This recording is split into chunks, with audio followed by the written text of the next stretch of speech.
Let's go through a few examples to help you prepare for the exam, exercise, and quiz questions.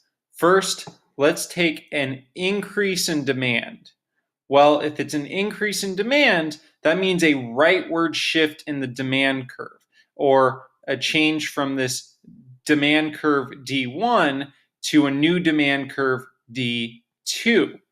Now, the result of this is we have a change in the equilibrium. No longer is the equilibrium going to be E1, this intersection between the original demand curve D1 and the supply curve, which has this equilibrium quantity and this equilibrium price. Instead, we will have a new equilibrium. We have this higher equilibrium E2, which it corresponds to a higher equilibrium price and a higher equilibrium quantity. That is, because supply didn't change, but we had an increase in demand, we know that the equilibrium price has to increase as well as the equilibrium quantity.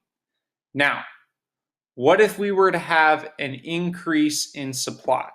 Well, in this case, since demand hasn't changed, we would have a rightward shift in the supply curve. We go from S1 to S2, and then the equilibrium changes from E1 to E2. That is, the new equilibrium E2 corresponds to the intersection of the new supply curve S2 and the demand curve D.